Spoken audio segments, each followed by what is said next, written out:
Good morning.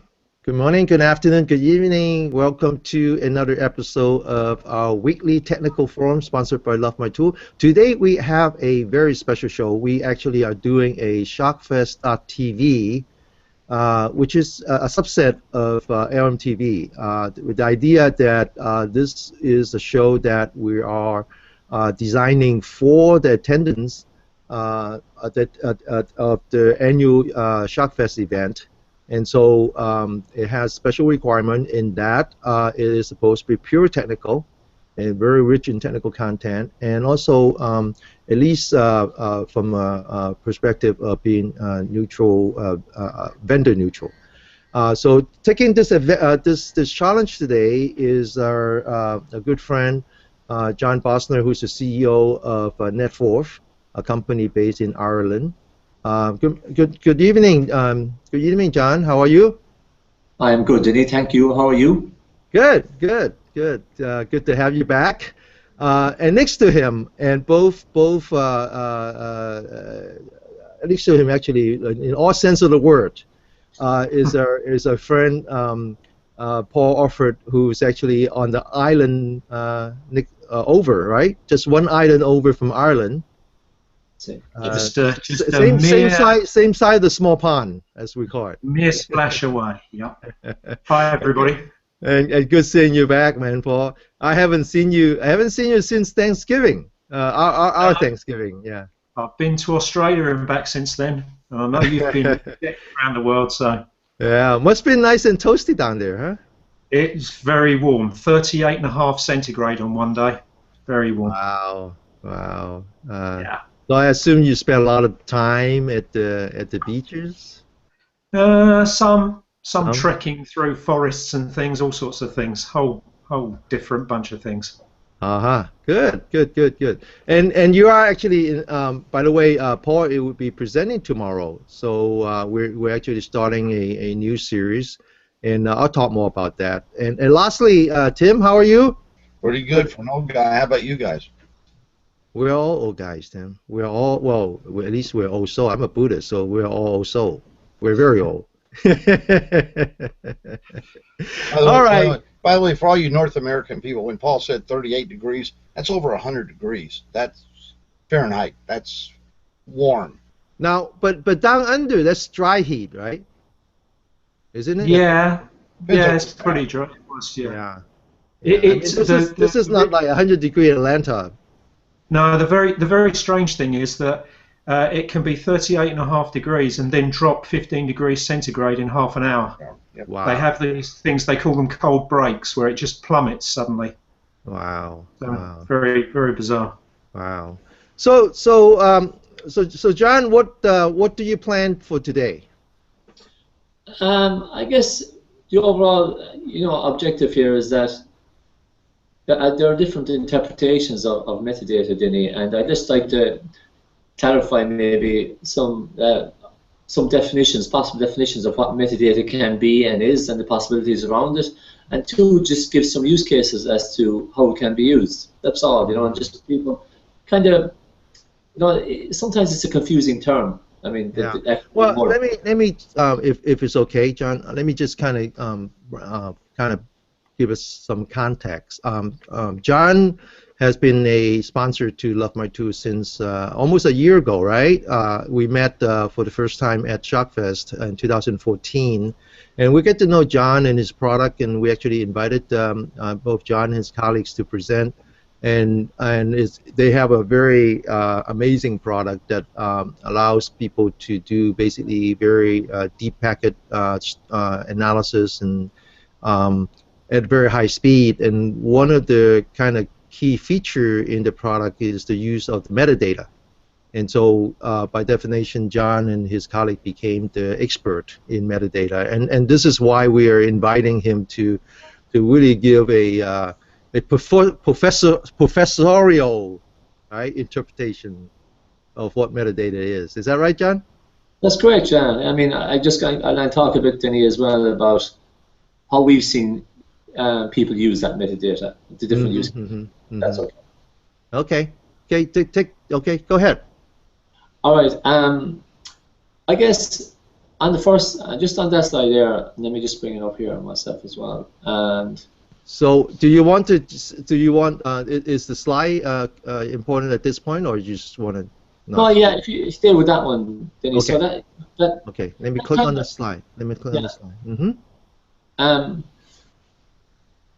That kind of gives a quick introduction of metadata. It's not meant to talk about the product now, because I just kind of put this together pretty quick. So if you look at, you know, products, monitoring products especially, even monitoring for bandwidth or whatever, and down at the low end, you a lot of the time you have tools like SNMP, and I mean you have on the left there you have tools like Wireshark, which move up on the left there, moving up in degrees of complexity. And the reason, of course, that tools like Wireshark move up is that, you know, they're looking deep in the packets and they're capturing a lot of information, a lot of bits and bytes. It just can make the data sometimes a bit more difficult to interpret, a bit more complex to be the word. Then as you move right, I guess the cost is increasing for systems because they're starting to do more.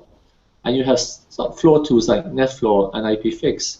And when people talk about metadata, which is just basically data about data, sometimes they automatically think about tools like NetFlow, which is looking at the packets and looking at the headers and extracting that information and not looking at the contents. Then at the other end, on the far right, you have other tools, and I just mentioned a few names there, like Wild Packets or NDS or. So these are tools a lot of the time, most of the time, who are capturing and storing all the packets. So, you know, they're trying to they're keeping up, they're storing the data in disk.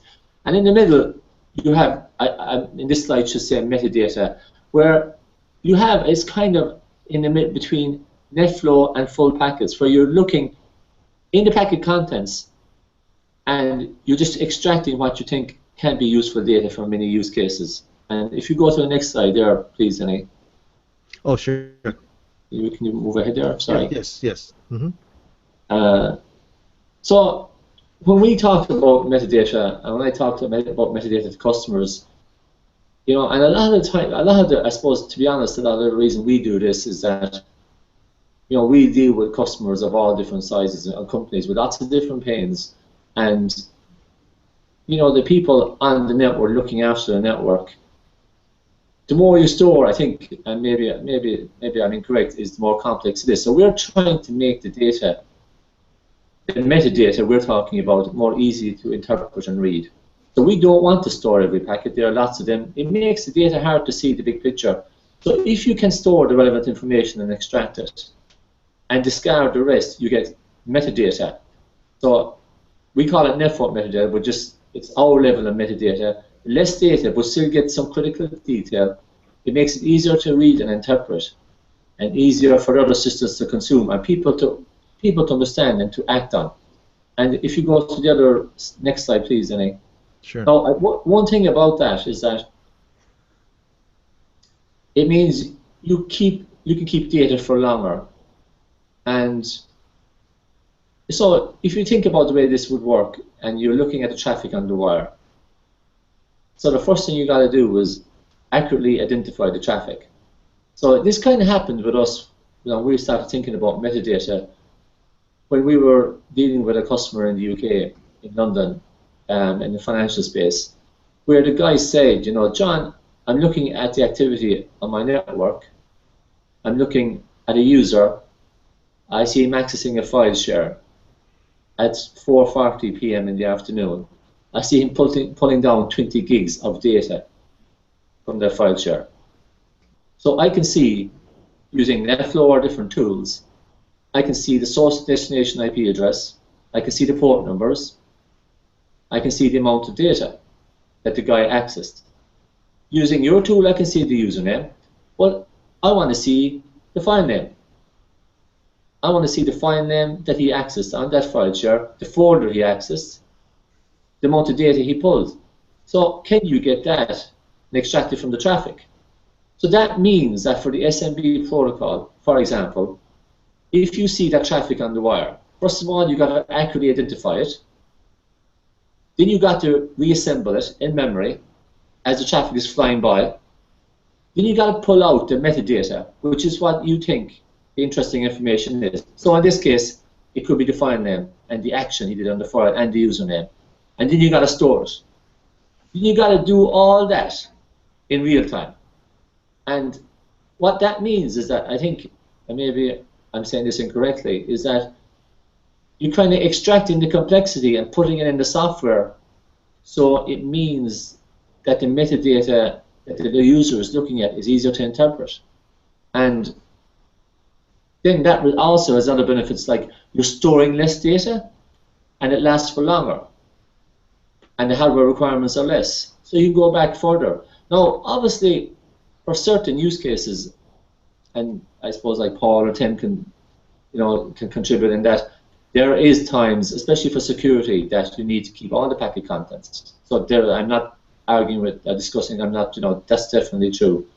But for a lot of user-related activity, for example, you can get a lot of useful information from metadata, we think. I know, and it just, it's kind of at a level between NetFlow and full packet analysis, where you just, as somebody said to me recently, he said, John, a network guy said, sometimes I'm there talking to investigating a bandwidth use case where somebody's complaining the network is slow, and a lot of people are sick of hearing that, is probably, but, and he said, and I'm drilling down with different flow tools, and then I start talking to the user and saying, well, it's you, and he's arguing back at me, and he said, I can't find the smoking gun. That last piece of detail, that little file name or URI or whatever to prove, I say to the guy, do you know that ISO that you pulled down over that link was 50 gigs? Did you know that?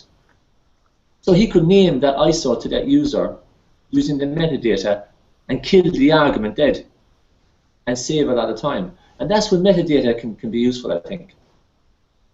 Yeah, I mean, that's always been the problem with packet analysis, is it takes about 3 minutes per frame to begin to analyze it. And Gerald Combs and I've always joked about he's a founder of Wireshark, and he's 90+% of the analysts out there can't even really. It's very difficult to put together a TCP/IP stream just layer 4 down, and it takes time.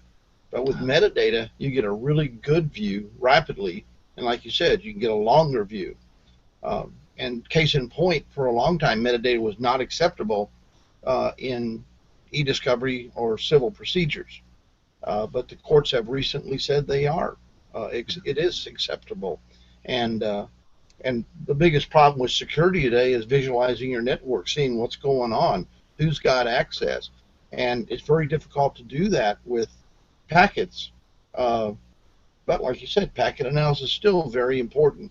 But with metadata, it gives you such a clear view of what's going on quickly, and that's the essence of security today. Is people don't build big visibility planes, and they can't. Well, that's why I think the standard last year, the average was 170 days a breach went on before anybody noticed it. But with metadata, you can pretty quickly see that something is distorted, something has changed, and that's the first step, because I mean, Paul, you've seen it before. How many people do you really feel have any kind of visibility plane where they can even see a breach?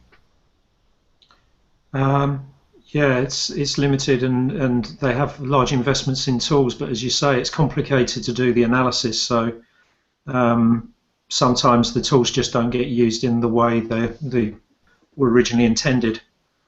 Anyway, John, crack on. I'm interested to hear this next bit.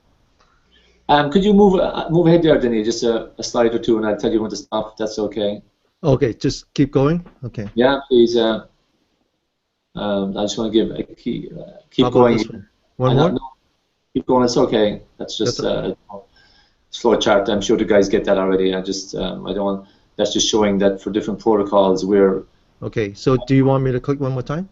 Yeah, click again, please. Okay, sure. And again, sorry. Keep going. No problem. Go ahead. Just tell me when to stop. Yeah, you stop there, please. Okay, so, sure. This is kind of a good example, I think. when one is looking at the packet contents. And you see there on one slide where, like, NetFlow is a very useful tool and not like, to give a very good overall visibility, for example. And you can see when it's looking at the header, the type of information it's getting, like the source port and destination port and so on. But then if you start looking at the packet contents, and like it can be very useful, and even with a proxy or non-proxy in place, where you can really understand, you know, for example, from internet activity, what's going on. So here you see somebody accessing network.com, a great website. You see their user agent that they're using. And the payload gives you that type of information. Now, if you go to the next slide, please, Denny, and it kind of gets interesting when you're there, and it's kind of hard to see. And for the user agent, for example, if somebody is using their phone, their iPhone, then you can see, you can pull out from the metadata, and this is what I mean, following this stream, pulling out the useful information. So you can say pull out from a network and say how many iPhones are active on the network at the moment. Because you can pull that out from the user agent, from the metadata, from the packet contents. And then if you monitor that traffic and you capture it and you follow it and you track it, and you go to the next slide, please, you need the last slide here in this series. Okay. You can do stuff like look at all the applications that iPhone and that guy is using on the iPhone. You can say, here, show me all traffic on the network matching iPhone or Android. And you can capture it, and you can use it for troubleshooting or for even for leakage issues or for investigating users on the network. And you can start drilling down and say, this guy's using web, encrypted traffic. And even if it's web traffic, you can see the sites and URIs that that user used on the network through his iPhone. And you can capture that from the traffic. And it just means that you can see that information easier, because what you can do with metadata, you can capture it, you can analyze it, you can store it, you can index it, and you can make it very searchable like you can do here. So that means you can run lots of different queries, as Tim mentioned a few minutes ago, for forensics or for investigations or for troubleshooting on that data. Because what you've effectively done is you've done a massive data reduction on it, and you've stored it in a structured way. So it came up when I was at a conference just before Christmas, and we were talking about the advantages, and it might be an interesting session at some stage about combining wire data and log data. So XMPP systems are very common now, and people are looking at putting some wire data and combining with log data. So one of the issues around that thing is that if you combine wire data in a SEM and you're storing every packet, you're going to have a lot of data. You're going to be busy people. You're going to have a lot of data, you're going to need a lot of hardware, and to try and make sense of and act on that data and interpret it and pivot on an IP or a user and see data in context around the whatever is going to be tough. But if you can store some sort of network-aware metadata and combine it with, say, log data and put it and reduce the data, because there is so much traffic these days. As Tim said there a while ago, you could kind of see the wood from the trees, and you can, you might see something, or you will see something that you weren't looking for, but you'll say, wow, you'll see it easier. So that's a lot. I guess if I had to say anything about the whole metadata thing, I think a lot of the time people are very surprised what they see when they look at the detail, and they're not blinded by too much data. They get a lot of good, rich information, and just from those 3 slides, I noticed that the user's using an old version of Mozilla or Firefox, okay, has tons of vulnerabilities. They're going to websites that are probably not in the policy of the company, okay. I mean, this is rich diagnostics and forensics here, and metadata takes the very best of the data it sees and gives you a lot of information. I love it. And there's so many cool things you can do. I recommend it when I do my classes for those that want to start doing forensics, because rule number 1, if you can't see it, you're not going to know what's going on. It'll be too late when you finally find it out.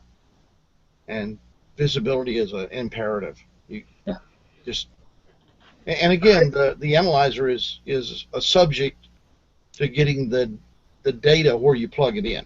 Yes. So you have to be But aware of where you're putting it in. think the challenge to our viewers is not the benefit of metadata. I think that's a no-brainer. I think everybody understands that when we're dealing with gigabit interface or even 10 gigabit interface, there's just way too much data.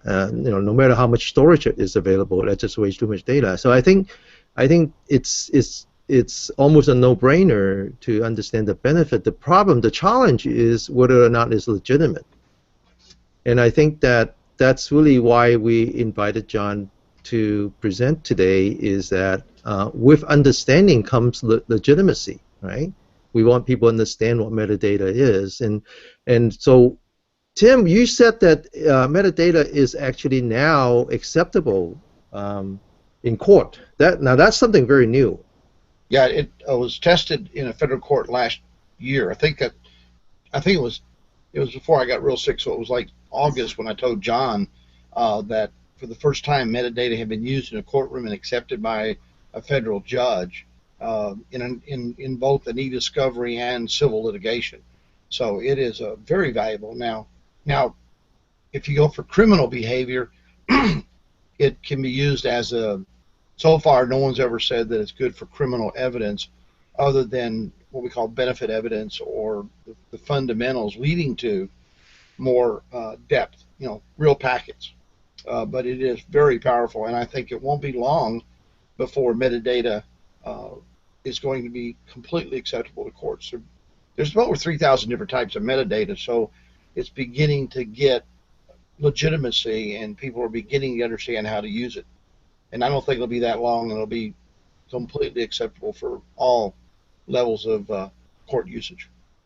The other point about it, just a good point as well, Denny, and Tim was making there, but you mentioned the other thing about it as well. I was just thinking about it earlier on, is that from a privacy point of view, which is obviously a very interesting subject as well.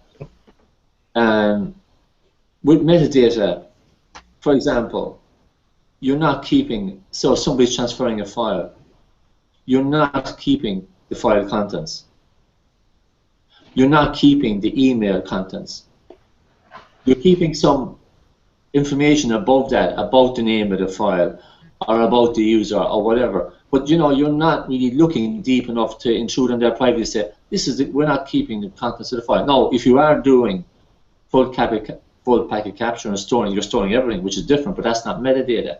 But it's an interesting angle on it too, in that you're doing this, and we see, if you go to, I just like to back it up a small bit, if you go to the next slide, maybe, I think it is. There, when I talk about some use cases, if you move ahead, keep going, sorry, this is just a detail you get after you drill down on web traffic. And so just here, for example, where we were dealing with an accountancy firm, for example, in the UK, and where one of the employees is being investigated for fraud into looking into some access in the customer.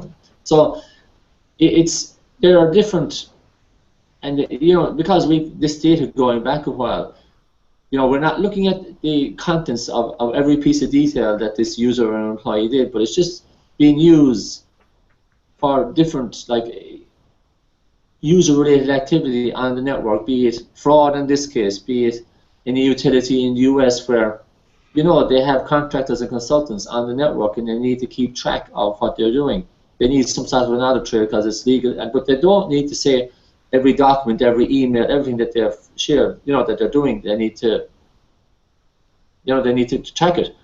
And an interesting one recently was in the US as well.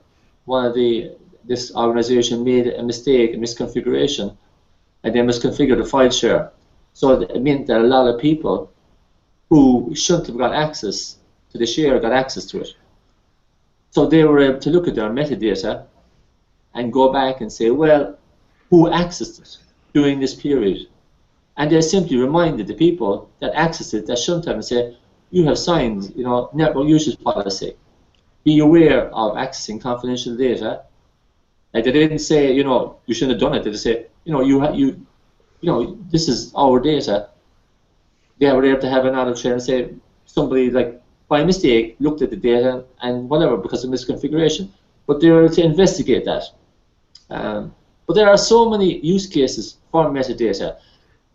I think this is John. This is a very important point. I think that we're Love by Two is all about enterprise. There's very little that we do consumer related, and one of the educations that we need to bring to the customers, the enterprise customers, is that they need to know that personal data is toxic. You don't want that. You really don't want to have personal data on your system unless you absolutely need to, right? I mean, so many things have happened recently that these personal data gets out, and now all of a sudden the company is completely liable. That's right, and so the less they, I mean, this is I think I said this before. This is one of the best advice that my professor ever gave me, was that the less you know, the less I have to undo the damage. Yeah, and that's a good point. I mean, I guess there's two things. That's two things that points I make. Metadata is not useful for everything. For example, application performance, you need tools like Wireshark. There's no doubt about it. You just need to look at tools like that if you want to look at timings and stuff like that. But I guess I'm amazed when I show people and I talk about metadata to users, and I say, here, for example, you can see the files that are moving across your network and what people are accessing, and look at the big files that's taking up the bandwidth. And they're saying, how are you getting that information? And I tell them, well, you get it off the wire. You get it from traffic. And they don't believe it. They think you're using logs, they think you're using agents or whatever. And you can get this very interpretable data, very useful data, off the wire. And the last thing I'll say, I don't know how many times I've spoken to people and I'd ask them, like, how are you getting on with your flow tools, with your NetFlow or whatever? And he'd say, well, it's a great tool and I use it a lot for bandwidth issues, but sometimes I feel that doesn't really get me there. But, and this is the most interesting thing they'd say, there's nothing better out there, is there? People don't know. I think it's a very interesting point about this session. People don't know a lot of the time about what metadata is and the ways they can use it. That's my last point, really. Hey, Paul, what's your view on this? What's your perspective on this? Okay, I've got a long list. Because I see, you think I don't see it? You've been writing. The first thing is, in terms of, you've got to bear in mind, I noticed that the use cases, a lot of that was around policies in terms of access control and looking at where people were visiting. And my main area of expertise and work is all around performance and stability. So I'm troubleshooting performance and stability type problems. Some of the attractions to using metadata, if you can get away with it, is the fact, just as you said, John, that you're carrying far less sensitive information, and certainly you can avoid capturing and passing around content of files and websites, etc. I think actually we certainly do use metadata to analyze performance issues. We have to extract our own metadata using a tool set that we've developed over the years. We could use other things, Splunk and some of the other things that come to mind are possibilities. We currently use SAS, and we're converting actually to a Java-based kit. But I think you can analyze performance problems. The bigger challenge for us right now is security, and I'm interested to know where you've shown delving into, extracting host information and user agent information. How do you do that in an SSL environment? I mean, we would integrate with, I don't want to mention other, but there are other like NPBs or systems out there at the moment that do the decryption for us and hand us the data. We don't decrypt, Paul, because if you don't, I was talking to somebody recently in the US, and he was saying he had deployed a solution on a network which had a lot of encrypted data, and he found out that if he deployed another solution which was doing the decryption in hardware, he would have replaced the 5 appliances by 1. So we don't. If the data is encrypted, we need to get decrypted data. We do actually decrypt it for SQL, but 90% of the time, sorry, we just want to decrypt the data. So unless we get it from a gigabyte, we're in trouble. Yeah, I think the thing is that, and so that is certainly a challenge to us all. The thing about using metadata to analyze problems and performance issues is that it can certainly provide you with a signpost to where to look in the packet data.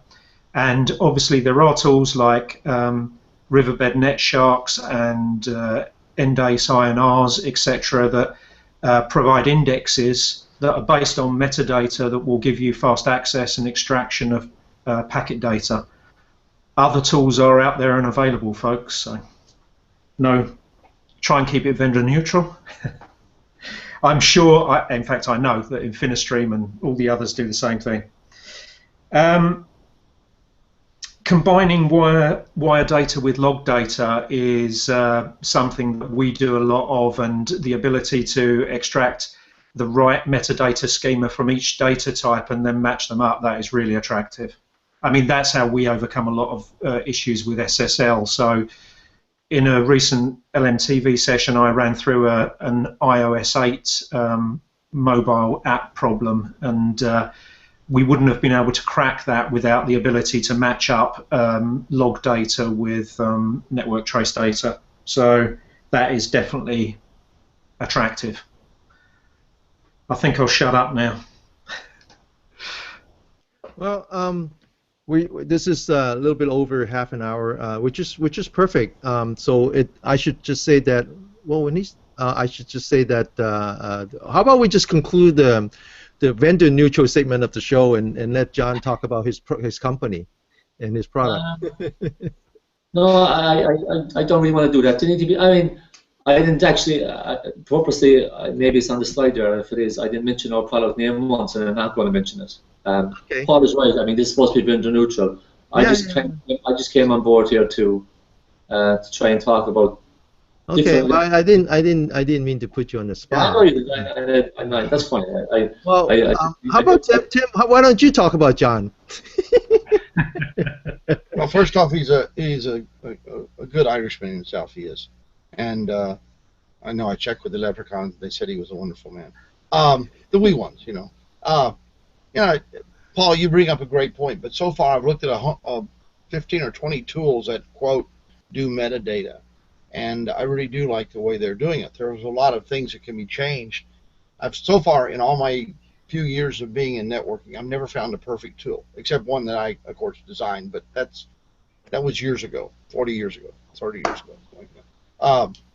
Now, I think John's has tried to bring a new focus to metadata, and there are other people that do both packet and metadata. But it's a pretty darn good tool. I would love to have a copy of it, but I don't have but one computer right now. Danny's going to buy me a new one. And just kidding.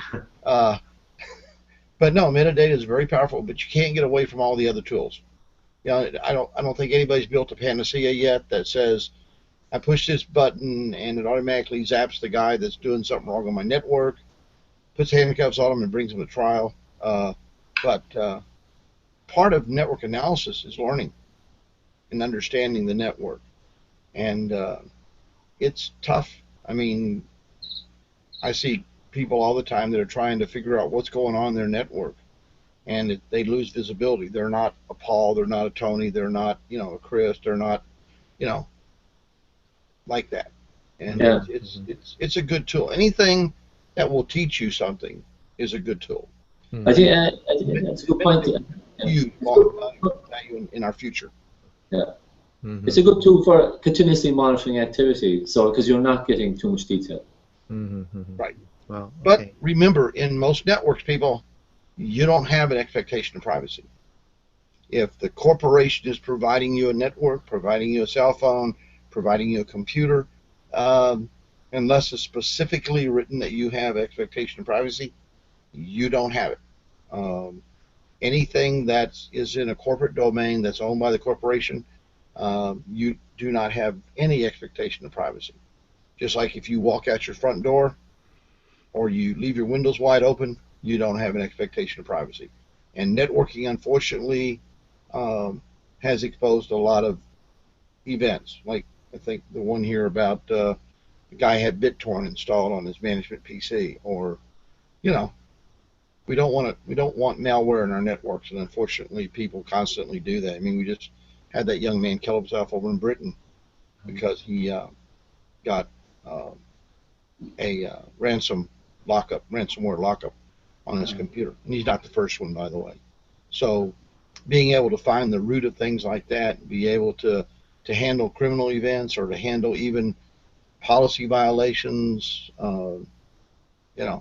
it's metadata offers a lot, but it's a new field, and I think over the next 2 or 3 years we're going to see some. I mean, I hope you guys will see it. I'm not sure I'll be here, but you guys will see some incredible applications for metadata because it's getting to be very powerful. Yeah, it was even yesterday, Denny, I was talking to somebody and he was saying that he was kind of a company that had a web farm and did a lot of their own services and servers. And he said over the last, say, 10 years, they had developed their own applications that were SQL based and whatever, and the guys had left. So they didn't understand what was going on when somebody submitted a job, really, because the guys, the developers, had left. So he said, I want more visibility into the interactions and interdependencies between both servers and services off the wire when somebody submits a job. And metadata can do that. Nothing to do with the user. It's just troubleshooting, it's getting understanding what's going on with the applications. Well, with that, thanks again, John. One thing I want to say, Denny, real quick, is everybody has a toolkit at home, even if you live in an apartment. And I guarantee not one person has one screwdriver. And in networking, you don't have one tool. You need a plethora of items. And then you need a lot of intelligence behind it to make it, what you see, applicable. And it's, Paul, you're in it every day. You see the challenges. Yeah.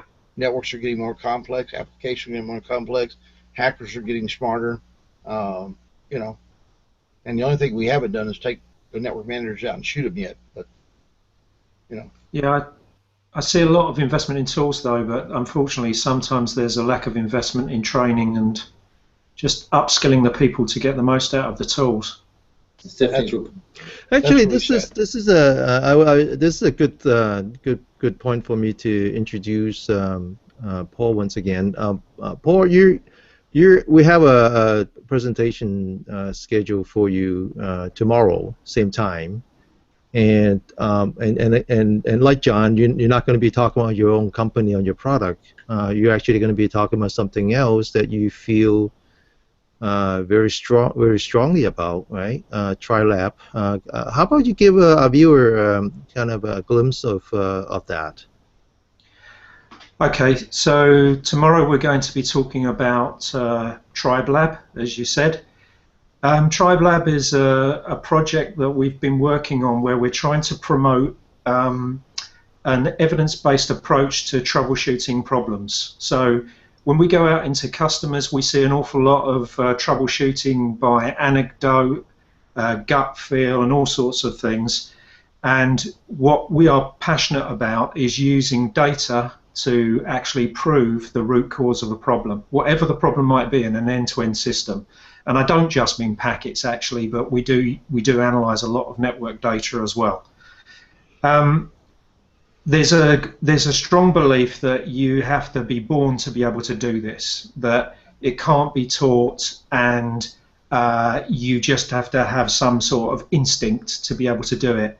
If you approach it in certain ways, that's certainly true. And there are obviously standout people out there who can troubleshoot problems, starting at the bottom and analyzing and recognizing patterns that shouldn't just exist. We don't do that because it's too difficult to teach. It's totally reliant on the skill of the people who are doing it. So we have a more systematic top-down approach to analyzing problems. And TriLab is all about promoting that top-down approach and trying to prove to people that you can teach these skills, that it doesn't have to be something genetic in your makeup. These are skills that can be taught. And by the way, I mean that's organized education is a very modern phenomenon, right? It's only been about 150 years before, when we have universities. Until then, it was all apprenticeship. And so, in a sense, you're trying to take the art and science of network troubleshooting from the sort of apprenticeship stage to more of the structure organized education stage. Isn't that true? Yeah, actually, my sole purpose in life is to take the fun out of it. Take the fun out of troubleshooting. Well, you're not good at that. Spoil sport. Well, anything else, John? I mean, anything else, John? Anything else, Tim, that you want to add? No, I think to back up Paul's point there, it's very valid. When you travel around, and obviously, and what you find at an organization, so what we find anyway, is that you meet a real expert in a few, and they're pretty rare, and because a lot of the time they haven't got the training and got the help that they needed.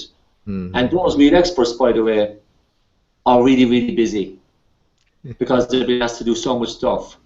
And that's why, to back up Paul's point, that's why usability and ease of use and training and all that stuff. Paul mentioned it earlier on a few seconds ago. They have tools out there, but they're not being used a lot of the time because people can't use them. They haven't got the training. They're too complex or whatever. So it's a big issue. I totally agree.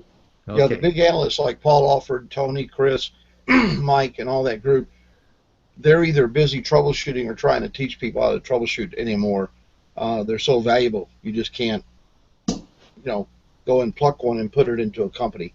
It's really an art for them, and it shows great patience. Yeah. Okay, well, let me just close the show by recapping what Tim said, which is that you do need a lot of tools in your toolbox, and it's not our job. It's not Tim and I's job. It's not our purpose in life by to tell you which is your best tool, but it is our passion to bring more new tools to your life, right, Tim? Yeah. That's a slogan which we don't use enough. But with that, I'll close the show. See you tomorrow, Paul. Yep, see you tomorrow. See you, Tim. And good seeing you again, John. Thanks, Denny. Thanks, guys. Thanks very much. Okay. With that, I'll bid you goodbye and go out there and be good. Bye-bye.